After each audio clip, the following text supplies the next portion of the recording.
Hey guys, we're back at it again. We got Calculus 1-4 Day 2. We're going to dive right in. Shouldn't be quite as long as the first video, but let's just get moving. Okay, so like we've talked about with our limits, we're going to talk about properties of continuity. Okay, so if b is a real number and f and g are continuous at x equals c, then the following functions are continuous at c. Okay. So just like our limits, once again, we're going through our scalar properties, our sum difference, our product, our quotient. Okay. Like I said at the beginning, all these should look very, very similar. Okay. Again, I'm not going to dive too deep in these right now. Know them, write that down. If you're making your cheat sheet, write down the properties. Okay. List them next to the ones for limits. See how they relate, see how they're different. Okay. Layering those things all together is usually what helps you get the best understanding. Okay, so now let's just kind of look at what functions we've studied that are continuous in their domain. Okay, so continuous functions, we can talk about, scroll up, we can talk about linear functions, we can talk about like powers, you know,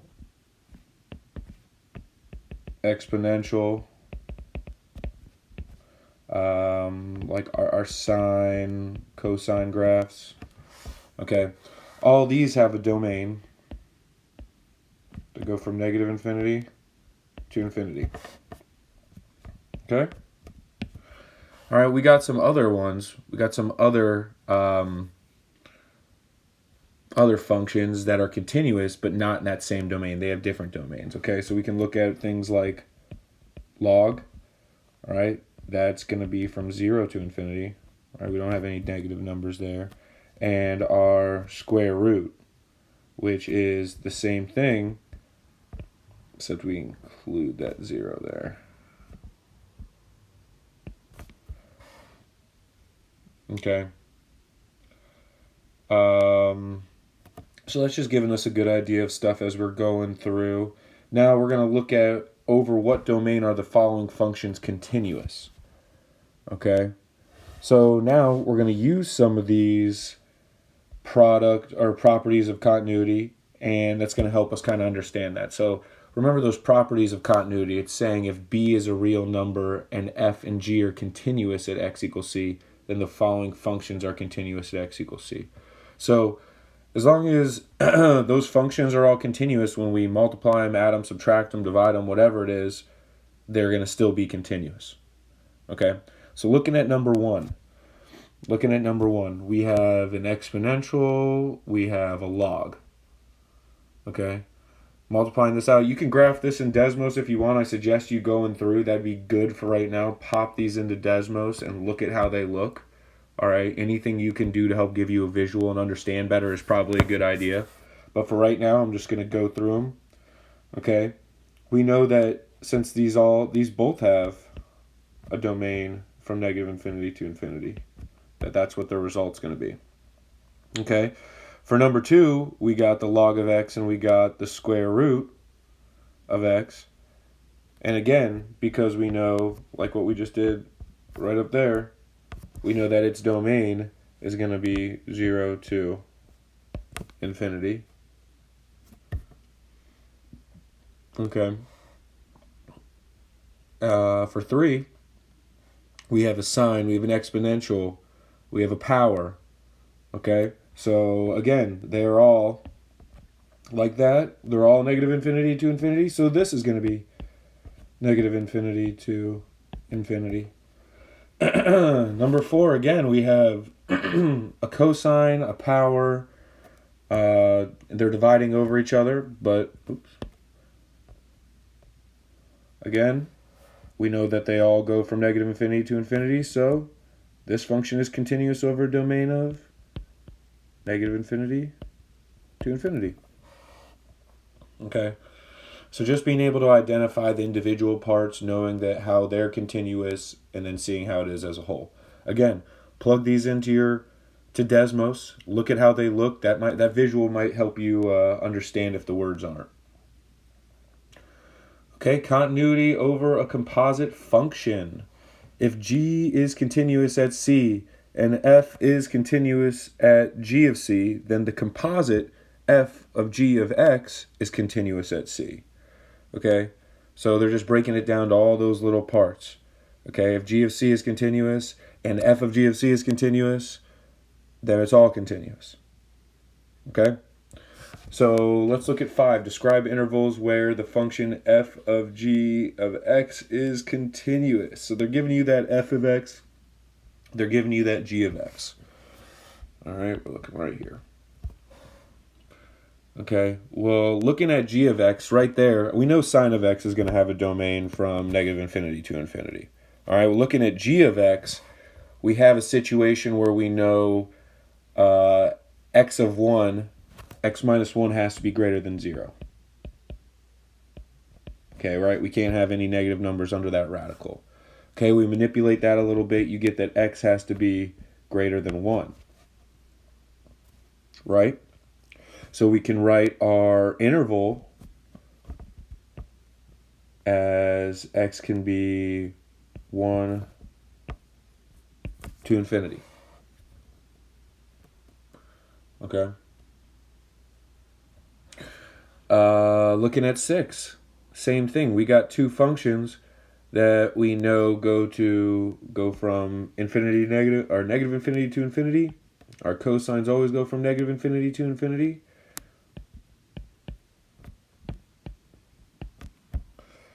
So we got something easy like that. Okay, so get good. Make sure you guys review up these, like know when different functions are continuous. Okay, that's going to help a lot going forward. Okay, be able to identify these parent functions. Reviewing those parent functions are going to be a big help. Okay, I even had to do a little bit of that this week. Okay, go into number 7. Determine values where the function is not continuous. Okay, so looking at this original question, I can tell you that it's not going to be continuous at -1, right? Because if our x is -1, then that's going to give us a 0 in the denominator. Okay, so I'm going to write that real quick. Not continuous at -1. X equals -1. Okay, but as you know, we've done this before where we can manipulate this equation. We can get it's going to be an x plus 1 squared up top over an x plus 1. Okay, which should actually, they'll cancel those out, and you're just left with x plus 1. So from our previous lesson, we should know that it's removable, right? You can remove that non-continuous point. Okay, so we say remove. Okay. So, because when you go plug it into here, plug it into your manipulated equation, your f of -1 equals 0. And so that's just telling us, right? Remember, it's telling us we have a hole at -1, 0. Okay. So we determine the value where the function is not continuous. It's at f of -1. Okay. So now looking at number 8. All right, we got one of these piecewise functions. Remember when we got these and they both connect on that -1, that means we have a chance for it to be continuous. Okay, so what we're going to do is we're going to test that number, test that point for both of the parts of our piecewise function. So the top one, we have our f of 1. We're plugging it into that x squared. You're going to get 2. Okay, we're going to plug our f of 1 in for our square root of 3 plus x. And again, you're going to get 2, right? Okay, so look, we tested both of those, tested it from both sides, and we got the same number. So this is actually an example of it is continuous, all right? It's continuous from -infinity to infinity, all right? If you graph this up here real quick, just a little sketch of it. Okay, I know it's coming through at x equals 1. That's that point. It's about right there.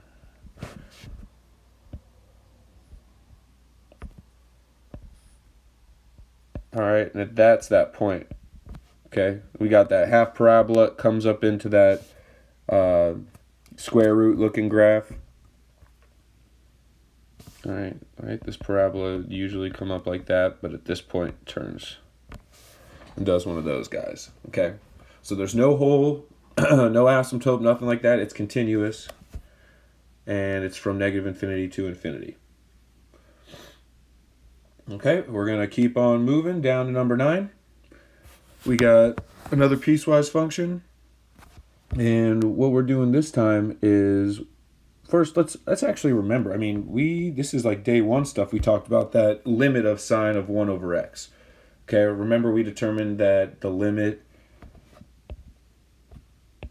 does not exist, right? It's that one where the wave is just oscillating between -1 and 1, and all it does is the waves get jammed up around 0, x equals 0, but it never converges between the two, y equals 1 and -1. Okay? So it oscillates, it never converges, so it's not continuous at 0. Okay? Because it's oscillating, and because we have our at 0, x equals 0, it doesn't equal 0 there, we would write our domain like this. It would be negative infinity to 0.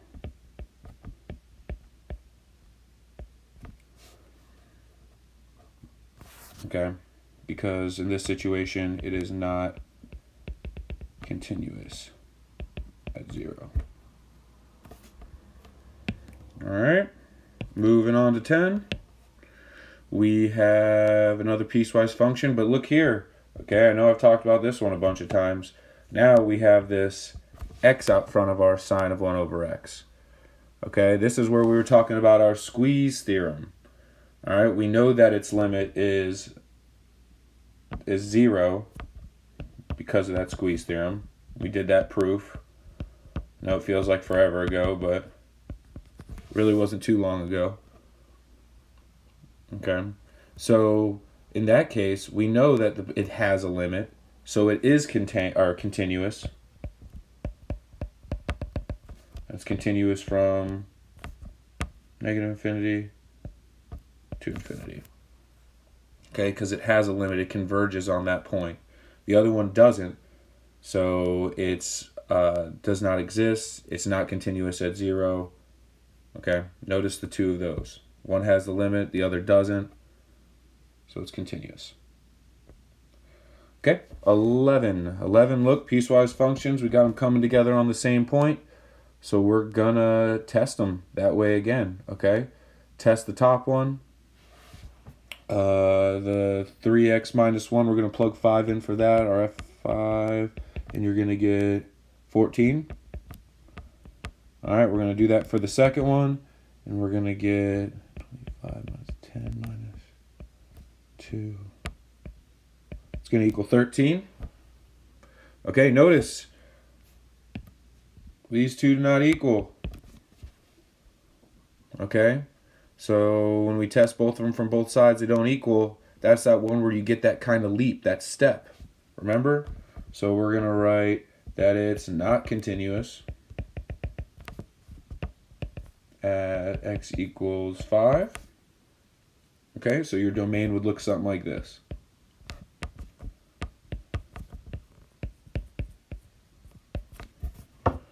Right, just notice these aren't squared off brackets, they're rounded.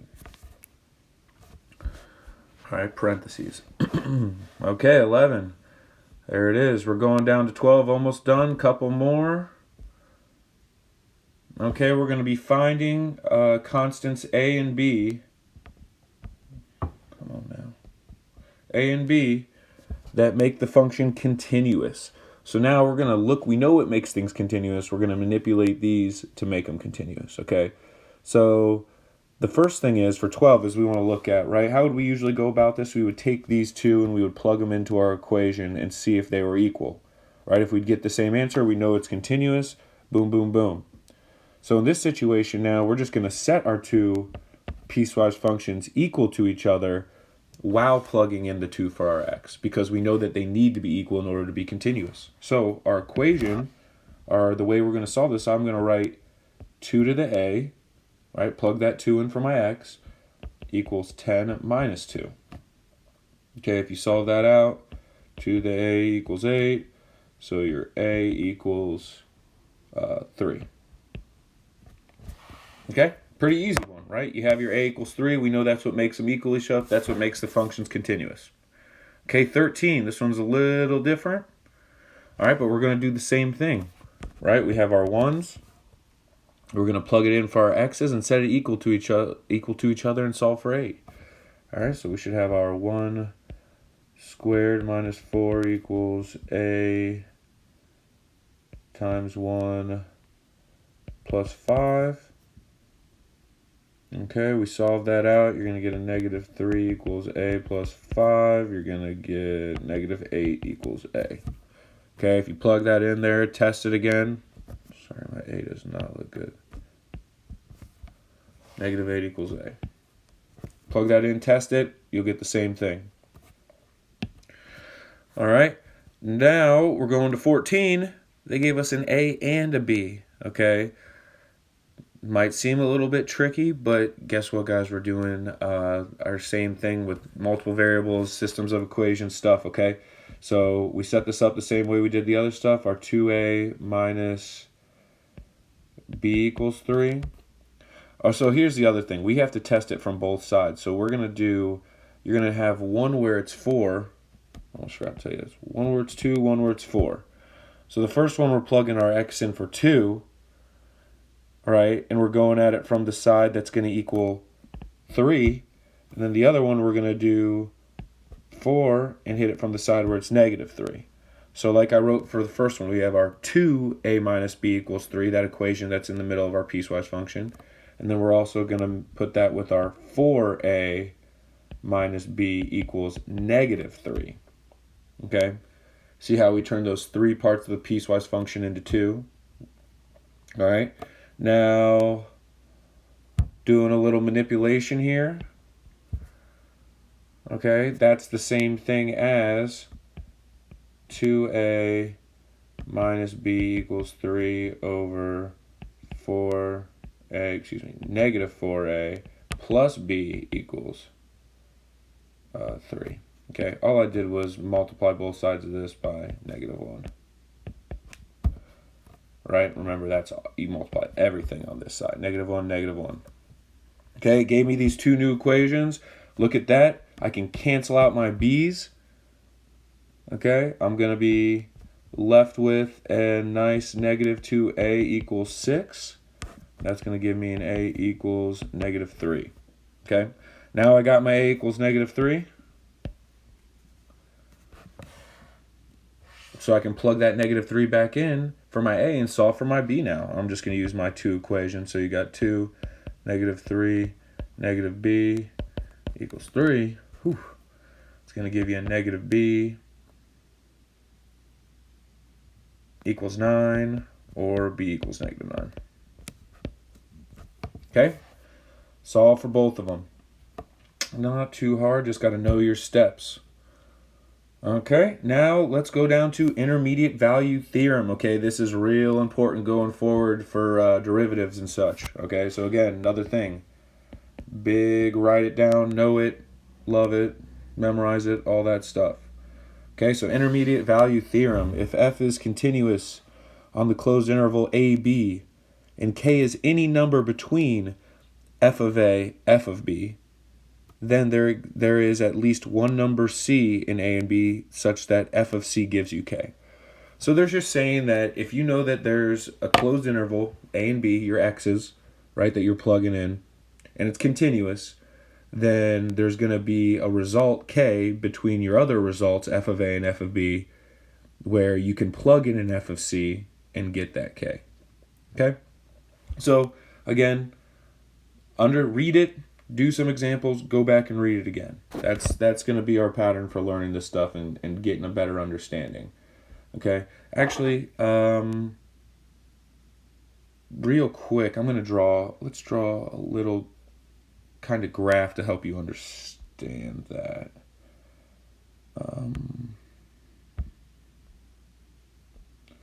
So, like a little graph, I'll just sketch this real quick.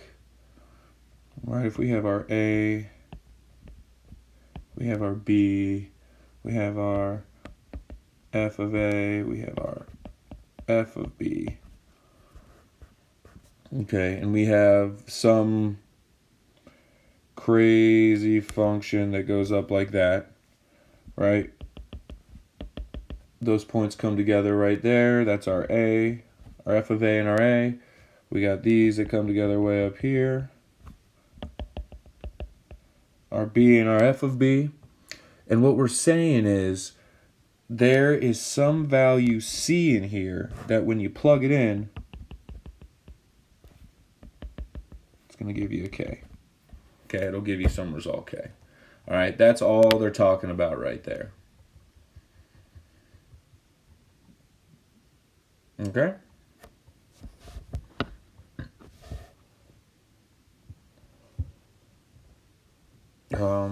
So let's go back to our notes.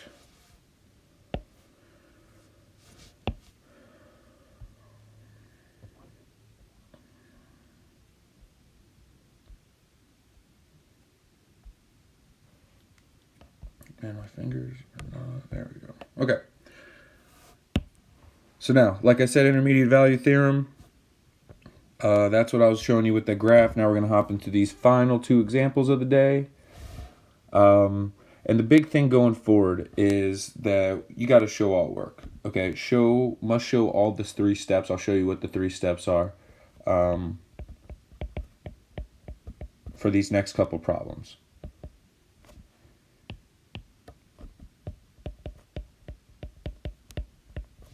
Okay, big thing to remember right there. Must show all steps. Okay, so for 15, we're using the intermediate value theorem to show that f of x has a 0 in the interval 0, 1.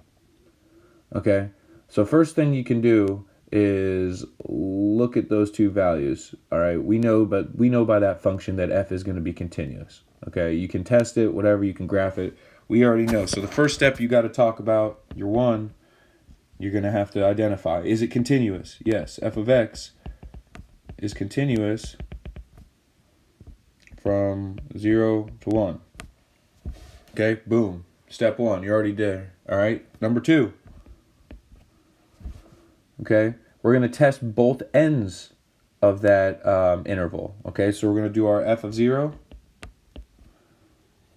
Okay, when we do that, we get a little, it's going to be 0 plus 0 minus 1. You get negative 1. Okay, we're going to do our f of 1, which equals 1, 2, negative 1, equals 2. Okay, one thing to notice. Okay, look, it changes signs. Okay, when it changes signs, we know it's crossing 0. Okay, so we know that because it's going from the left side of the interval, we have a negative 1, and it's going to a positive 2, that at some point it crosses 0. So your step 3, think of it as like your conclusion statement.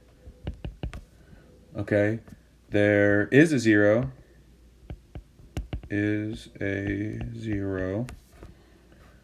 between, or an interval 0, 1. Okay, and you can say, and always put a little because. The more you write, the better to explain your work. Okay, because negative 1 is less than 0 is less than 2. Okay, right? We tested both ends of our interval.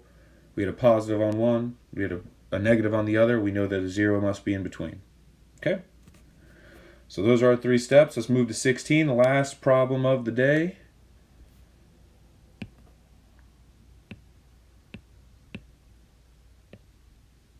Okay. Last problem of the day, 16.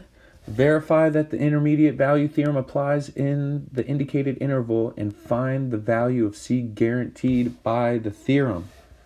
Okay, first step, right? We got to identify. Is it continuous?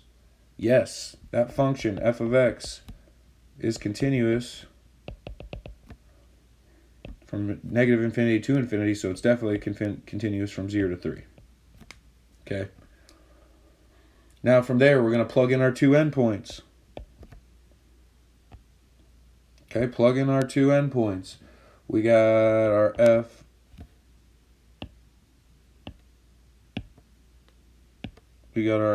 of 0 equals 0 plus 0 equals 0. we got our f of 3, which equals 9 plus 6 equals 15. Okay, and look at this. They want us to find our f of c. They already gave us our, this would be, right, like our k that they were talking about in that theorem. They already gave us our k, and they want us to make this work. So they're saying, look, we've tested our two endpoints, and we already know that our f of c works because 5 is between 0 and 15. Right? This 5 right over there. Okay? So we know it's between 0 and 15. Right? We can write that as like we did the problem before.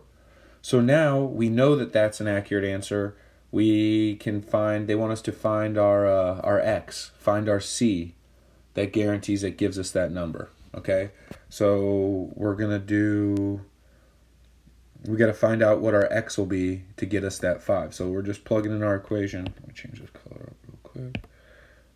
We're plugging in this equation, x squared plus 2x equals 5, right? We're getting that 5 from right there. Okay, and I move this over. And from here, you guessed it, we're doing quadratic formula, okay? When I did the quadratic formula, I got 1.45, and I got x equals negative 3.45.